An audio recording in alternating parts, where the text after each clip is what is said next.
Estamos con Pablo Sigismondi, quien es geógrafo, fotógrafo, periodista, muchas otras cosas más, porque es viajero y ha recorrido el mundo como pocos, digamos, lo pueden haber recorrido en lugares que son emblemáticos hoy en día.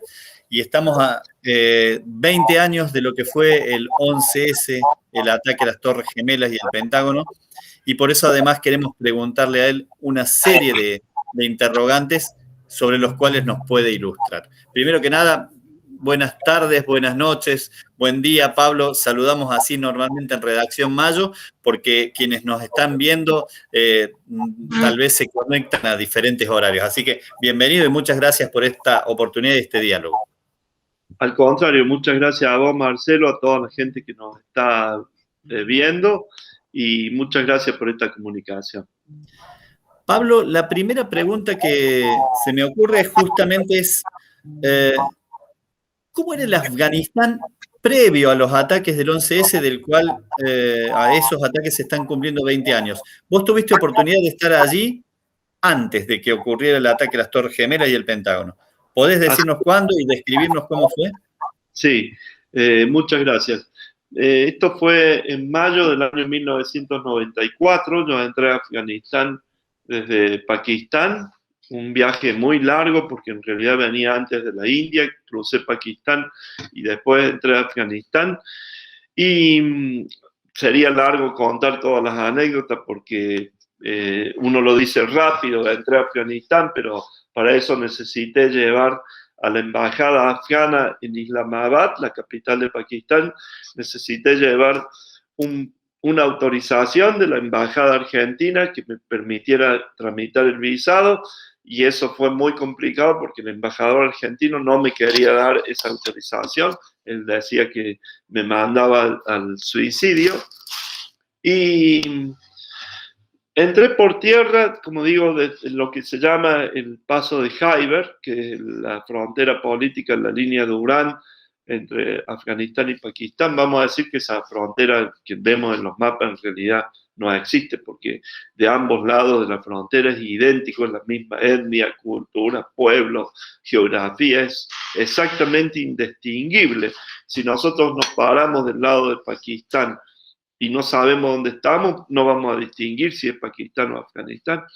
Ingresé por ahí y recuerdo que camino al paso de Khyber, en las montañas, decía, en inglés, decía el cartel del gobierno de Pakistán, decían: usted ingresa a la área tribal, las leyes del gobierno de Pakistán acá no rigen, porque efectivamente en toda esa región, que es de la etnia Pashtun, que después va a ser la etnia mayoritaria que va a dar nacimiento a los talibán, en esa región rige la ley de la Pashtuntalia, que en realidad es una ley muy anterior incluso al Islam o a la Sharia.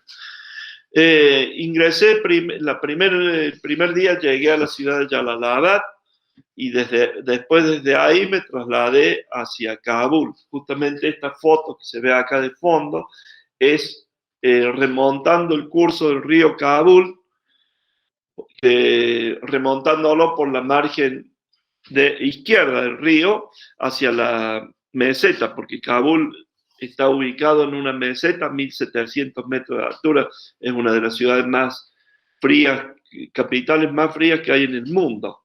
Uno a veces no imagina el frío que puede llegar a hacer. Esto, digo, es el mes de mayo, y yo con todos mis abrigos lo mismo sentí muchísimo frío. Además lloviznaba, llovía, y lo primero que vi fue un país extraordinario, de gente extraordinariamente hospitalaria, que de alguna manera se sorprendía que alguien solo con una mochila y con una cámara de fotos estuviera viajando por ahí. Yo me acuerdo que... Pablo, perdón, ¿mayo de qué año estamos hablando? Recordame. 1994. Yo me acuerdo que donde estaba, en cualquier lado donde iba, la gente me rodeaba como si fuera así una especie de bicho extraño, algo muy extraño. Donde iba me rodeaban. Siempre los niños y los jóvenes y los viejos, pero nunca las mujeres, siempre varones, pero me rodeaban así multitudes.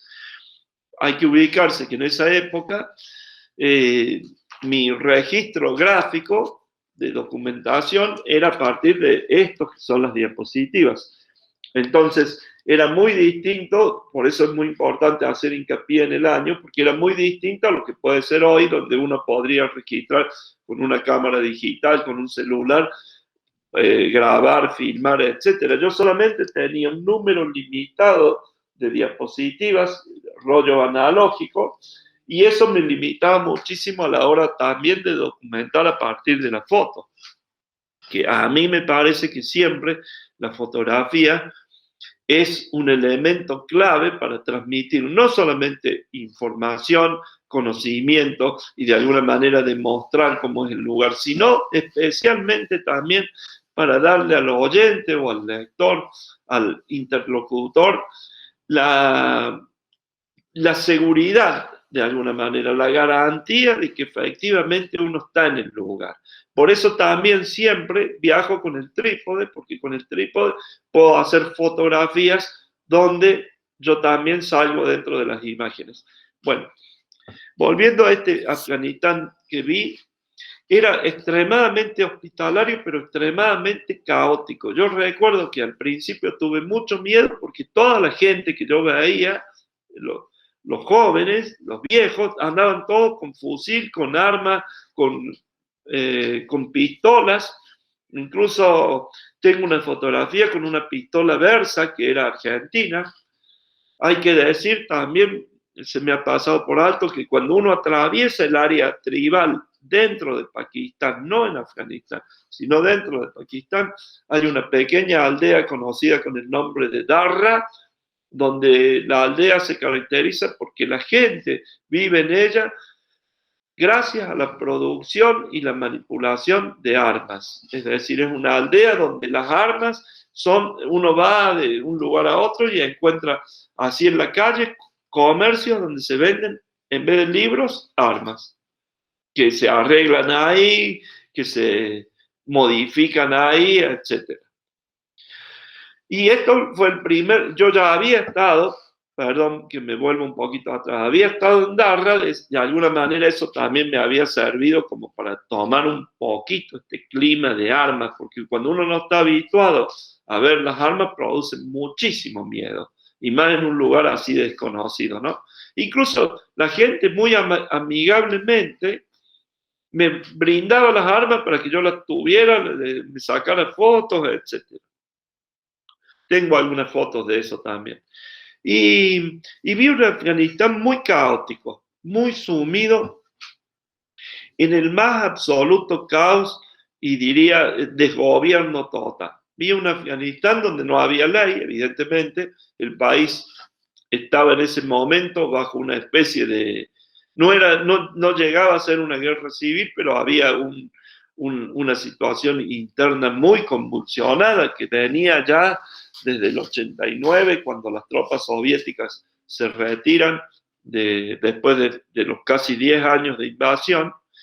Y en ese caos había tres grupos principales que luchaban por la toma del poder. Y esto yo lo conocía porque había leído mucho, porque iba con toda la conciencia de dónde estaba viajando, sabía muy bien. Vuelvo al año 94, cuando toda la información era a través de los diarios, porque en ese momento no había internet, no existía nada de lo que hoy podemos tener, que tan fácilmente accedemos a la información. Yo tenía información de Afganistán, de lo que había leído en los diarios de Pakistán en inglés, pero no tenía y después de toda la data que me dio el embajador y la mujer del embajador, que me pedían a gritos que no fuera, que me acuerdo, me alojaron en la embajada argentina, la señora hizo alfajores con dulce de leche, la señora del embajador, y me trataron de convencer por todos los medios de que no fuera a Afganistán. Y entonces, digamos, la data que yo tenía era la data de un país muy peligroso, un país en guerra, un país que con todo eso, pero vuelvo a repetir lo que uno podía leer, que a su vez también era muy limitado y muy aislado. ¿No? Sucede que cuando uno está en la India o cuando uno está en Pakistán, los diarios, las noticias sobre Afganistán son permanentes, porque es un país vecino que a su vez influye y los afecta también. Entonces, ahí la cantidad de información que había era mucho más grande que la que podíamos tener nosotros en ese momento aquí, porque ahora es fácil, porque ahora la información fluye en forma instantánea en todo el mundo, pero en ese momento eran estas las condiciones.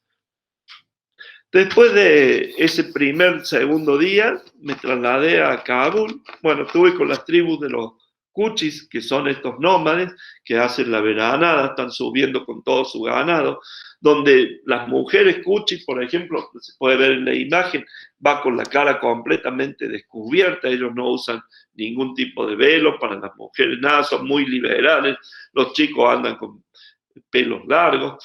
Sí notaba esto que digo, que los encuentros eran siempre nada más que a partir de los varones. Todavía yo no tenía claro toda la cuestión que hoy se ha hecho, digamos, tan popular como es la cuestión de género y demás. Incluso tengo fotografías de mujeres andando en la calle con el burka puesto. Y cuando llegué a Kabul, me encontré con otros grupos y yo sabía que estaban estos tres grupos principales. Uno era de Rabbani, que en ese momento era el ministro de Defensa, otro era de Massoud, que estaba en el norte de Afganistán, en el corredor de Bajan, y el tercero era de Rabbani, Massoud y Hekmatyar, que era, creo, el ministro de Defensa, si mal no me acuerdo, el primer ministro. Esos tres grupos luchaban entre sí por el control de Kabul. Y los talibán recién se empezaba a mencionar que había un grupo de estudiantes de las madrazas que estaban armándose para llegar pero era como algo muy incipiente, que controlaban algunos pequeños lugares del país, pero yo no tuve ningún tipo de contacto con ellos. En Kabul pude moverme con los distintos, estas facciones, la de Hekmatyar y la de Rabbani, en distintos sectores de la ciudad, también de forma muy limitada. Me acuerdo que había sectores enteros dentro de Kabul donde uno veía entre las colinas todos campos llenos de tumbas, donde las tumbas, en algunas las tumbas simplemente eran una piedra puesta en el lugar, y donde algunas tumbas tenían trapos rojos que significaban que eran soviéticos que habían sido muertos o estaban sepultados en ese lugar. Después fuimos a lugares donde había, por ejemplo, un cuartel que había sido el cuartel principal de las tropas soviéticas dentro de Kabul, que todavía tenía mucho armamento de los tanques, el T-55 de los rusos, estaba ahí a la entrada. Y bueno, ese fue el primer encuentro en el año 94. Para resumirlo, diría un Afganistán muy caótico, hospitalario y muy caótico, y donde evidentemente el país estaba en ebullición. Por tu relato se desprende, por ejemplo, bueno, al todavía no haber tomado el control del país los talibán, que te vas a encontrar después en tu regreso, ya después de los ataques del 11 de septiembre, y después de la irrupción de este grupo, que en realidad ya había hecho cartas de presentación en distintos lados, como Al-Qaeda, como Osama Bin Laden, y lo que representó. La pregunta es, ¿qué te encontraste cuando llegaste después del 11S? ¿Cuándo fue que llegaste? Y un poco, ya visto en perspectiva, la primera ya más que tu visión de sobre hecho, o mejor dicho, en el lugar de los hechos, la pregunta va por el lado de ¿cómo crees que influyó esto que ocurrió en Estados Unidos, este ataque singular, para la estigmatización de un país entero, no solamente de los talibanes? Y bueno, sobre todo, primero decirme qué relación tenían estos talibán con Osama Bin Laden, y después qué papel tuvo Estados Unidos, tanto en fortalecer por un lado a estos mujahidines o combatientes de la libertad, como en algún momento se les llamaba, como Ronald Reagan les llamó en su momento, ¿Y qué es lo que viste cuando regresaste ya después de esa fatídica fecha del 11S y cuando Estados Unidos había puesto a Afganistán en la mira como eje principal de la represalia y del castigo por los atentados sufridos? Sí, creo que en ese tiempo uno pasa hechos que ahora, como bien decís, recién ahora los va encadenando y los va pudiendo ver con la perspectiva del tiempo y del espacio, ¿no? Yo recuerdo haber estado en Nairobi y en Dar es Salaam, en Kenia y en Tanzania, y haber ido, porque siempre busco lugares así emblemáticos que hacen a las situaciones de los países, de los pueblos, y tengo fotografía también de cuando visité en Nairobi el sitio donde estaba la embajada estadounidense que había sido volada en un atentado de Al Qaeda en el 90 y pico. Y tengo lugares en una fábrica que ellos decían que era una fábrica de farmacia y que en realidad Occidente lo acusaba que era una fábrica de producción de armas, en Jartum, en Sudán, que también fue bombardeado porque Bin Laden fue trasladándose por esos sectores del África, entre Sudán, entre Kenia, entre Tanzania, probablemente no el propio Bin Laden, pero sí, digamos, las células de Al Qaeda, haciendo distintos atentados como estos dos a la embajada. Entonces, eso eso yo creo que es el punto, de alguna manera, de ruptura de la relación que había existido entre los grupos ligados a los mujahidines y a Bin Laden, que habían sido ampliamente apoyados por Occidente y especialmente por Estados Unidos durante la invasión soviética.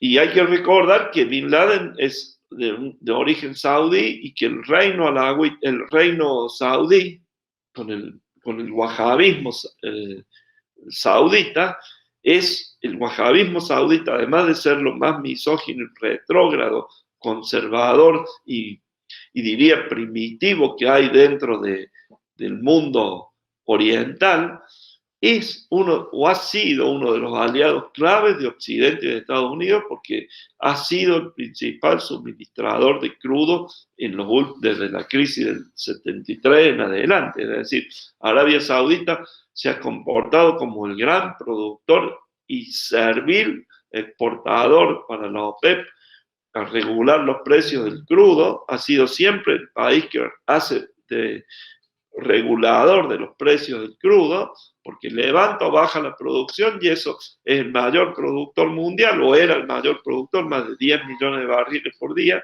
que la mayoría, el 90 y pico por ciento, iban a Occidente. Entonces, esto hacía que hubiese una relación muy especial y diría muy de conveniencia entre Occidente y Arabia Saudita. Yo te vendo armas, te armo lo mejor posible y vos me das tu crudo, que es lo que necesitamos, y todas las compañías nuestras pueden operar en ese territorio, además de las otras petromonarquías del Golfo. Y eso de alguna manera hizo que Occidente hiciese la vista gorda al fundamentalismo que se estaba anidando en los grupos terroristas de Al Qaeda y demás en Afganistán y también en Pakistán, porque esto no se limita solamente a Afganistán. Pakistán es la otra pieza muy importante en esta historia. ¿Por qué? Porque los talibán se pueden, o mejor dicho, los mujahideen y luego los talibán, pueden tomar el control de Afganistán gracias a que tienen armas que toman de los soviéticos y armas que llegan desde Occidente para combatir a la invasión soviética vía Pakistán.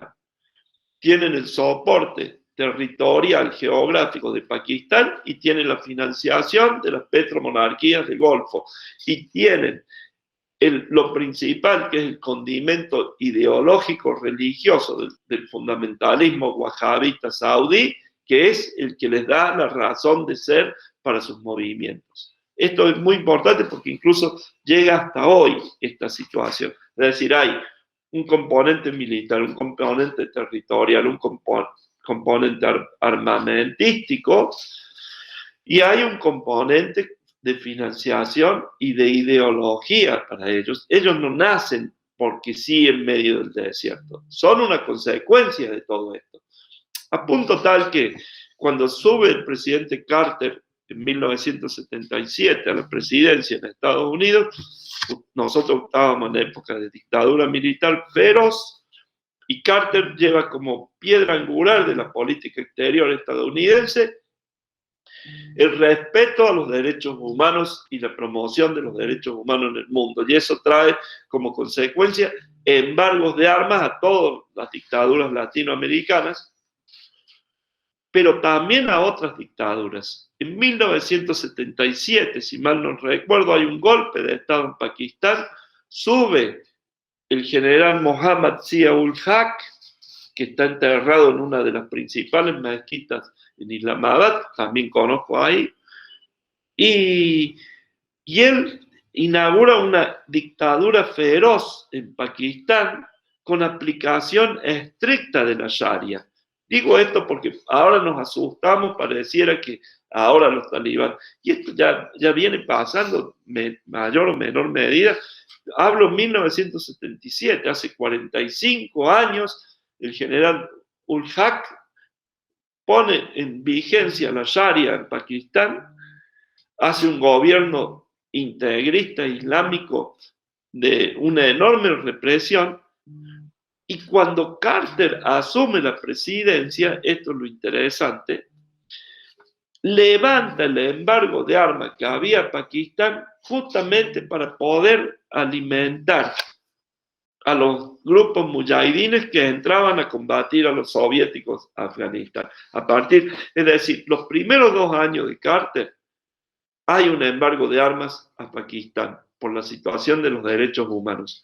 Pero a partir de la Navidad del 79, cuando la invasión soviética se profundiza en Afganistán, comienza ya directamente con el envío de tropas, Estados Unidos, pese a esa política restrictiva de cuidar, brindar armamento a regímenes totalitarios, sin embargo levanta el embargo de armas a Pakistán, el propio Carter lo hace, para poder alimentar a las guerrillas de los mujahidines. Es decir, todo esto, ¿por qué va sucediendo? Porque uno se va dando cuenta que en realidad hay una imbricación, hay una matriz que tiene una enorme cantidad de confluencia. Acá no hay blancos y negros, hay partes donde los enemigos se unen y pelean contra un tercero, donde se vuelven a desunir. Siempre los afganos, un dicho afgano dice algo así en idioma dari, como que no hay afgano que no haya cambiado, que no cambie permanentemente de bando, porque además ellos lo hacen para poder sobrevivir esas condiciones